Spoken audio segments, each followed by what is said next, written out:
Hello, I'm Leah. And I'm Emily.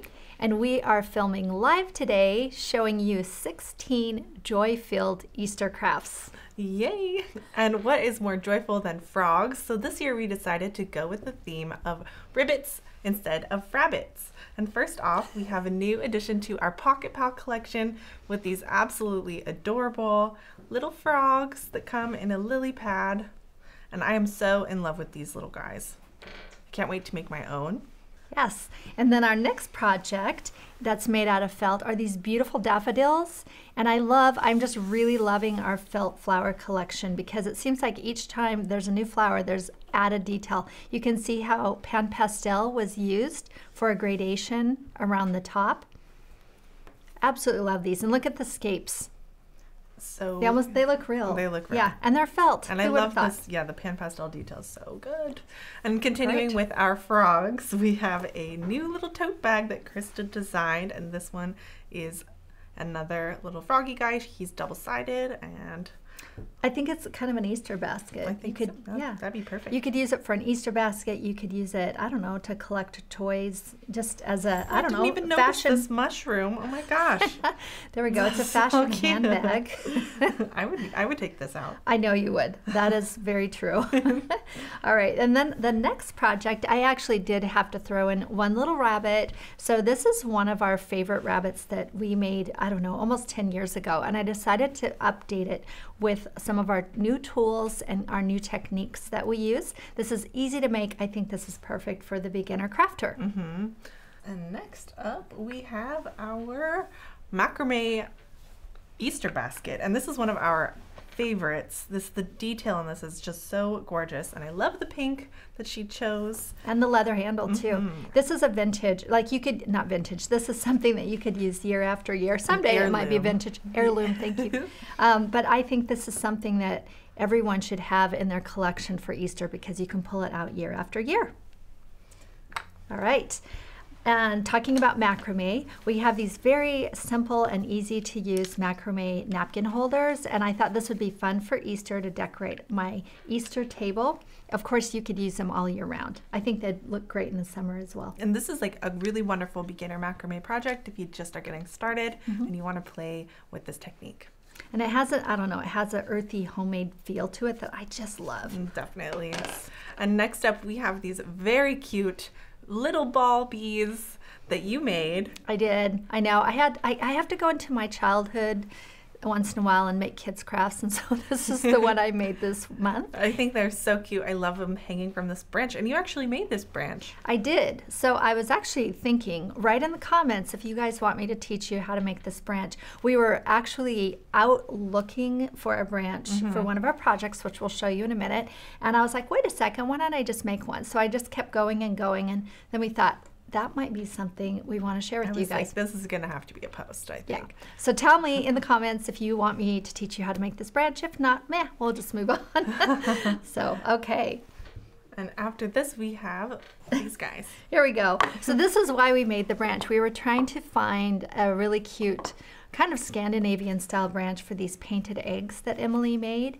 And again, this is such a great project for a beginner. And the thing I love about these eggs is that you don't have to use real eggs, and you can keep them year after year, and they just, I love the texture, the way that they're a little bit bumpier. Yes, I love these. And these are made from our paper spun eggs.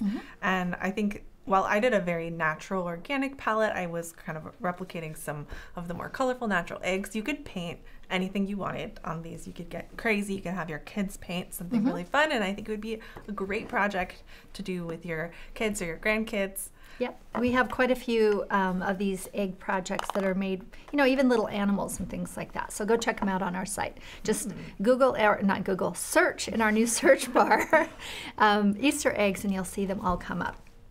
All right. What's next? These beautiful little treat boxes that look like carrot cake, my favorite kind of cake. And the top just opens up, and you can put whatever treats you'd like. Probably not carrot cake. Probably not carrot cake. Get a little messy in there.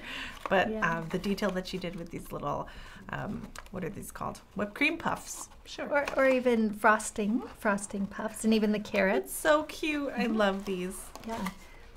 Looks edible. Another fun little project that you can use for your beginner crafters are these eggs that are embroidered. And I love the way that it marks out all the stitches that you want to do for them. And you know what, if you don't want to embroider them, you can just print them out and use them as decoration or even little note cards to send to people. Easy project. Yes, this is a great one for anybody who wants to get into embroidery because you're going to learn some of the, I think this is about 4 of the basic stitches. So very great for beginners who want to get into embroidery. And speaking of fun kids projects, check out these, what are they called? The posable? Articulated. Articulated. There we go. These little articulated frog gardeners. I think they are so cute. And I think they look they look strong, right?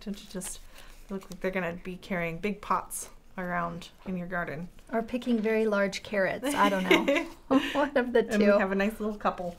And maybe the carrots are these carrots. Again, this is one of our favorite Easter projects that we're featuring. And this is actually something that made it all the way to the Today Show a few years ago when I was on the Today Show. These are so cute. You can fill them with any type of candy or treats or even little notes and put them on your tables or put them in the little Easter baskets for your kids. I think these are perfect for Easter season. And they're just so cute. And made from cardstock, really easy to do. Okay. Hopping on over to our flower category. Yes. Is our crepe paper Easter lily. And this is just a gorgeous project. And I believe it's pretty beginner friendly for those who are just joining making crepe paper flowers. It has a video. This video was filmed a few years ago. Yes, this was one of our member makes. And we decided, because it's such a popular flower this time of year, to go ahead and make a bundle for you so you can buy all the materials and tools in our shop. And that is not quite up as of right now, but it will be up later today. The bundle will be live in our shops. If you want to make this, you can just get all of the materials really easily. And I think that I may have just been going a little bonkers on the Easter lily. So I'm going to show both of these together. This is actually made from a lighter weight paper, and this is made from crepe paper. And I decided that on the 20th of this month, so March 20, I'm going to do a live on YouTube and show how to make this with both frosted paper and crepe paper, or I'm sorry, frosted paper and cardstock. So make sure and mark your calendars. That's free for everyone. Invite your friends to come, and we can all make these Easter lilies together. And that will be on the 20th, Wednesday the 20th. Yes, and Matthew, you're showing the crepe paper version, but that's okay.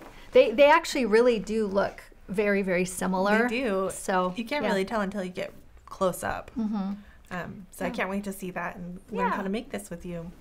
Okay, more flowers. Yay! So next up we have in my favorite color, these cardstock delphiniums, and the detail on this is just so beautiful. And I of course love the color. I think our cardstock flowers are really kind of becoming extremely elevated at this point. Here, which way do I go, Matthew? There. The camera's pointed funny. All right, so the next one are these bells of Ireland. And who does not want to make these? Hello, these are crazy. According to Megan, they did take quite a while. Yes. But I think they're very worth it. Back in the day when I used to have a flower shop, these were one of my favorite flowers to use as a line flower in my arrangements. So I actually requested that we have these put in our collection this month so that I can use them in an arrangement. Yes, I think these are so beautiful and a great addition to our arrangement making. Which I will be using them, so you're going to want to make those. Yay! Just take some time, take a breather. You know, it's going to take a little time to make 3. That's all you need. And for our member make flower this month, we are making these watercolor pansies. They're just so beautiful and delicate, and the member make this month will be on the 15th. You can see how gorgeous these are. We're going to be doing some watercolor painting, and the bundle for this kit is available right now, so go ahead and go check it out in our shop if you want to purchase the materials for this. And I'm excited about this. We haven't done a lot of watercolor on crepe paper. We've done a bit, so Megan's going to be bringing us some new techniques.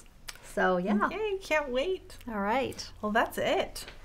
That's a lot. That's 16 projects. And I don't know, do you guys agree with me? Is this joy or what? I think every single project on this table. I know these little frogs bring me a lot of joy. Yeah, I think everything makes me smile. So hopefully it does you too. So pop on over and you guys can make all these projects this month, and we'll see you next month with another collection.